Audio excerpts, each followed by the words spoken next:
Hello good morning guys. यहाँ टाँकीको रुख ठुलो भएर यो तारलाई छुन थालेको रहेछ। अनि यो हाम्रो बढ्दा उमेरका छोराहरूलाई मैले काट काट काट भने यो 2 महिना जति भयो यिनीहरूले काटेनन् र आज मैले झ्याक चलेर बिहानै आएर ड्याम काट्न थालेको। त्यहाँबाट अनि ठुलो छोरो पनि आएर काट्न थाल्यो र धमाधम काटेर यसलाई पल्टाइयो। अनि अहिले काटकुट पारेर यो घाँसहरू समेलिँदैछ।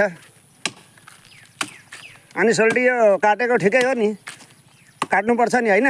अरे मैले अस्ति नै सोच्दै थिएँ राखेर काम छैन त। त्यही त यिनीहरूले काट भन्छु काट्दैन आज बिहान चाहिँ मैले निक्लेर चाहिँ काट्न थालेपछि ठुलो छोरो पनि आयो कुदेर।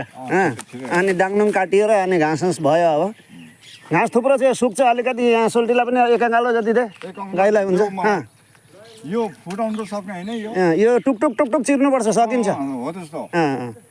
यो पुरा चाहिँ फुटाउनु सक्दैन त, टुकटुक टुकटुक चिर्नुपर्छ, सकिन्छ।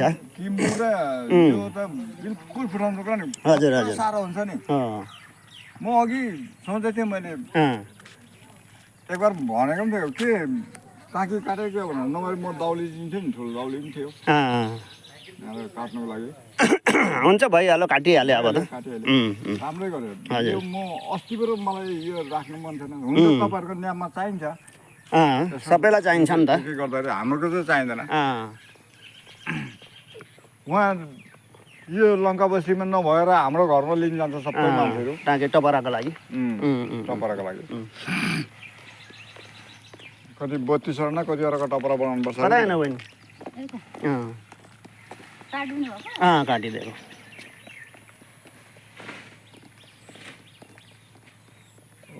यो पनि काट्नु यो पनि काट्नुपर्छ। यो झन् के कामको कान्छेर नि यो। त्यही त। र यो त काटियो, अरू यहाँ थुप्रै छ काट्नुपर्ने।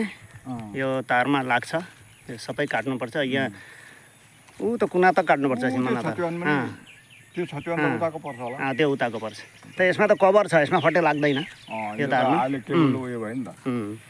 र यस्तै हल्का रमाइलो गरिँदैछ हामीहरू। र सही कुरा हो, पहिलाको उहाँले जो सोल्टीले भन्नुहुँदैछ एकदम बिल्कुल सही कुरा हो होइन? पहिलाको चाम्रे भात, पहिलाको मिठा तेल प्योर हुन्थ्यो। पहिलाको गुन्द्रुक, आजकल त गुन्द्रुक बनाउनु जान्दैन। ऊ फेसन गर्दै यही छोटा छोटा लुगा लाएर तिग्रा देखाउँदै उहाँ गर्दै हिँड्छ। त्यो गुन्द्रुक क्या हो? सिन्की बस्यो भने पन्ध्र देख्छ। ठिक ठिक भन्नुभयो। त्यस्तै मान्छे मनपर्छ क्या मलाई चाहिँ। हो र? त्यस्तै मान्छे, त्यस्तै त्यो भन्ने मान्छे, तपाईँ जस्तो मान्छे चाहिँ। अनि त्यहाँबाट अब अहिले हेर्नु, पहिला त गुन्द्रुकहरू सागहरू छरेर गुन्द्रुक राखिन्थ्यो, सालभरि खाइन्थ्यो। अहिले कहाँ छ? छैन। अब ठिक्कै बर्खाको टाइममा यही टाइममा गुन्द्रुकको झोल र ढेँडो बनाएर फटाफट हुन्छ भनेर छिरछिर गरेर गयो, खायो, जोत्नु गयो। छिटो पनि हुन्थ्यो। सब्जी बारीमा टिपिराख्नु परेन, भित्र डिब्बामा सब्जी छुँदैछ। अब अहिले त यसो उम्रिन थाल्यो भने उखेलेर खाइसक्छ, भोलिबाट छैन। त्यही हो भने अहिलेको। र बुढाबुढीको बातहरू सुन्नुपर्छ, केही नजान्दा सोध्नुपर्छ। र जे पनि काम गर्दा सल्लाहसित गर्नुपर्छ। आफ्नो बुद्धिले बाठो भएर गऱ्यो भने बिग्रिन्छ। म जोड्दैलाई कति गाली गर्छु। हो हो।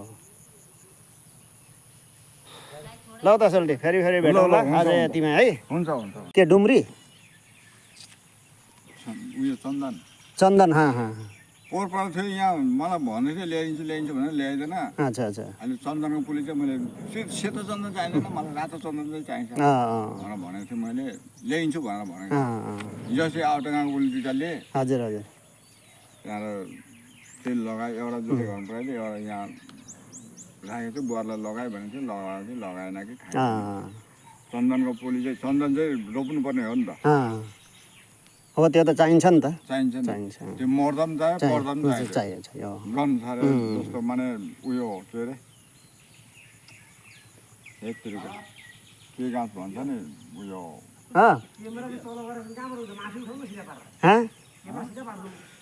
यहाँ डिस्कसन गरेको नि, उसले पुरा फोटो मार्छ सबै।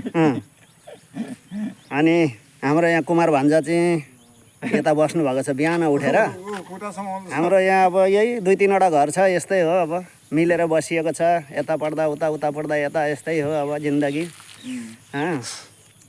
अनि हाम्रो यहाँ अब सोल्टी हुनुहुन्छ जे काम पर्दा पनि यताउता जङ्गलको काम केही यताउता सोध्नु पर्दा चाहिँ हामी सोल्टीलाई सोध्छौँ। अब उहाँ जङ्गलको काम गर्ने मान्छे है, घाँस सास दाउरा गरेर बच्चादेखि बुढो हुनुभयो होइन, उहाँलाई बेसी नलेज छ भने यहाँको बारेमा, यो सबको बारेमा।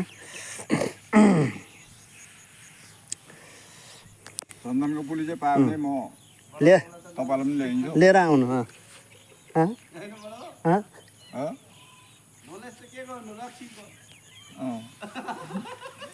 रक्सीको बान बसाएर एक दिन फोटो मारेर पठाउनुपर्छ। अरे पहिला जमानामा त असली रक्सी पनि भिटामिन थियो नि त, अहिले हे भेजाल भयो। अहिलेको रक्सी त केही कामै छैन। उहाँहरूले रक्सी नखाएको भए आजसम्म कहाँ खडा हुन्थ्यो त अनि? हो त, त्यो पनि भिटामिन थियो। कोदोको रक्सी भन्थ्यो, कोदाको रक्सी, कोदाको ढिँडो, कोदोको कुखुराको झोल, कुखुराको झोल, अरू के चाहियो? के हुन्थ्यो।